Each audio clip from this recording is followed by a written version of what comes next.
വഴികളിൽ മുഴുവനും flux ബോർഡുകളാണ്. Kidney പോയ ഇന്ന വീട്ടിലെ ഇന്ന ആളെ രക്ഷിക്കാനായിട്ട് സംഭാവന ചെയ്യുക. കുമ്പളങ്ങിയിലെ സ്നേഹമോൾക്ക് കരളും വൃക്കയും മാറ്റിവയ്ക്കണം. 50 ലക്ഷം വേണം. എന്തിനാണ് 50 ലക്ഷം?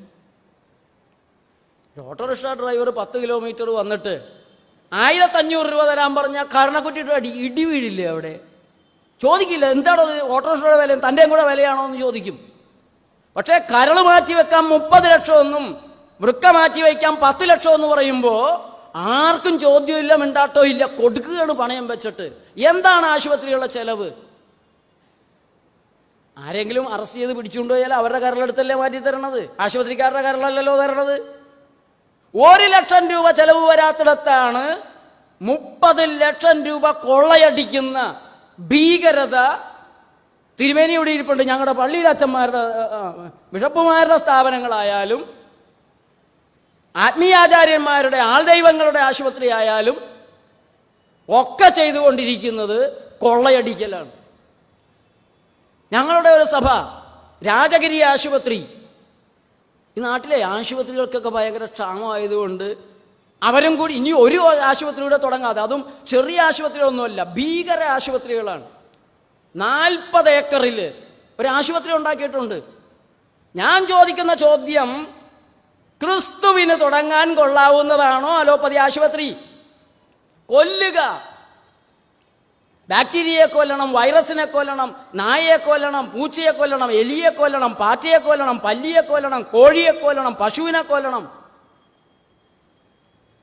ക്രിസ്തുവിന് തുടങ്ങാനും നടത്താനും സാധിക്കുന്ന ഒന്നാണോ കൊലപാതക സിദ്ധാന്തമായ വെറുപ്പിന്റെ പ്രത്യയശാസ്ത്രമായ അലോപ്പതി എന്നുള്ളതാണ് എൻ്റെ ചോദ്യം. രാജഗിരി ആശുപത്രിയിലെ ICUവിൽ കിടന്ന് ഒരു മനുഷ്യൻ മരിക്കുന്നത് എങ്ങനെയാണ്? അതാണോ ക്രൈസ്തവ മരണം? ഒരു ക്രൈസ്തവൻ മരിക്കേണ്ടത് എങ്ങനെയാണ്? എൻ്റെ ചെറുപ്പത്തിൽ ക്രൈസ്തവ മരണങ്ങൾ ഞാൻ കണ്ടിട്ടുണ്ട്. ഞങ്ങളുടെ അമ്മൂമ്മമാരൊക്കെ ചുറ്റും ഇരുന്ന് ഈശോ മറിയ മൗസേപ്പെ ഈ ആത്മാവിന് കൂട്ടായിരിക്കണമെന്ന് ഇങ്ങനെ ചൊല്ലിക്കൊണ്ടിരിക്കും. അതിൻ്റെ നടുക്ക് കിടന്നിട്ടാണ് 10, 90, 95 വയസ്സായ അപ്പൂപ്പന്മാര് പതുക്കെ മരണത്തിലേക്ക് യാത്രയാകുന്നത്. എൻ്റെ അമ്മൂമ്മ മരണത്തെ ഭയന്നിരുന്നില്ല.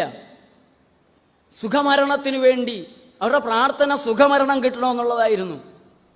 ഇപ്പൊ ദുരിതമരണം കൊടുക്കുന്ന ICUവിലെ ഏകാന്ത കഠിന തടവ്. നിങ്ങളിൽ എത്ര പേർക്ക് വേണം ICUവിലെ ഏകാന്ത കഠിന തടവ്? നിങ്ങൾക്ക് വേണ്ടപ്പെട്ടവരെ 2 മിനിറ്റ് മാത്രം കയറി കാണാൻ നിങ്ങളെ കാണാൻ സമ്മതിക്കുന്ന ഈ ഭീകരതയ്ക്ക് മാത്രം എന്ത് മഹാപാപമാണ് നമ്മുടെ മനുഷ്യർ ചെയ്തത്? എന്ത് ദ്രോഹമാണ് നമ്മൾ അലോപ്പതിക്കാരോട് ഡോക്ടർമാരോട് ചെയ്തത്? മരിക്കുന്നെങ്കിൽ മരിക്കുന്ന മുഹൂർത്തത്തിൽ, മരണമെത്തുന്ന നേരത്ത് ബന്ധുക്കളുടെ പ്രിയപ്പെട്ടവരുടെ മുഖം കണ്ട് അവരുടെ തലോടലുകളുമായിട്ട് കടന്നു പോകാൻ സാധിക്കുന്നതാണോ? അതോ ഭൂതപ്രേത പിശാചുക്കളെ പോലെ മുഖം മൂടിക്കെട്ടി വെട്ടുകത്തി വാക്കത്തിയുമൊക്കെ ആയിട്ട് നിൽക്കുന്ന ഈ പ്രേതങ്ങളുടെ രൂപങ്ങളുടെ ഇടയിൽ കിടന്ന് നരകിച്ചു മരിക്കാനാണോ?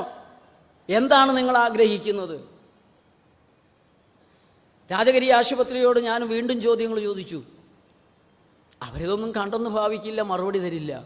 പക്ഷെ ആ മറുപടികൾ ഇന്നല്ലെങ്കിൽ നാളെ ഉത്തരം പറഞ്ഞേ മതിയാകൂ.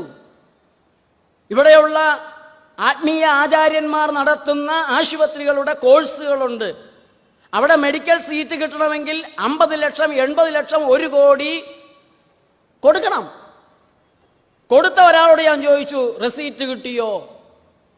അയാൾ ചിരിച്ചു, ഇല്ല, അവർ റെസീറ്റ് ഒന്നും തരില്ല. ഈ കാശ് എങ്ങോട്ട് പോയി?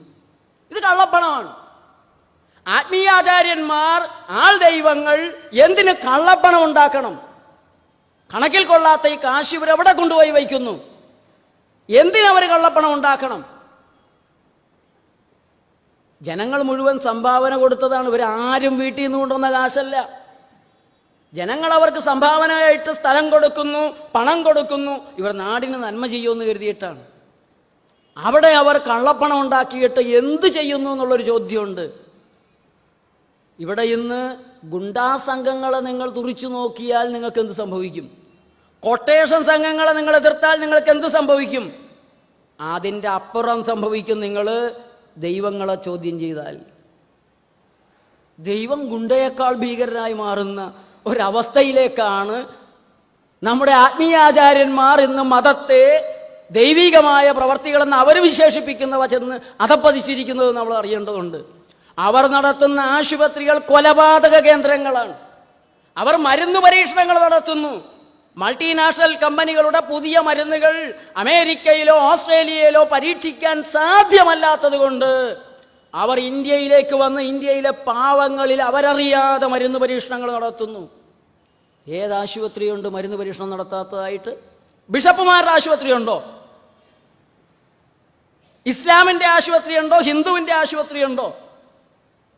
സംഘടനകളുടെ ആശുപത്രിയുണ്ടോ? വ്യക്തിപരമായി നടക്കുന്ന അലോപ്പതി ആശുപത്രിയുണ്ടോ? മനുഷ്യൻ രോഗി അറിയാതെ അവരെ ചതിച്ച് പന്നിയിൽ മൃഗത്തിൽ പോലും പരീക്ഷിക്കാത്ത മരുന്നുകൾ പരീക്ഷിക്കുന്ന തരത്തിലുള്ള ഭീകര കേന്ദ്രങ്ങളാണ് നമ്മുടെ നാട്ടിലുള്ള ആശുപത്രികൾ.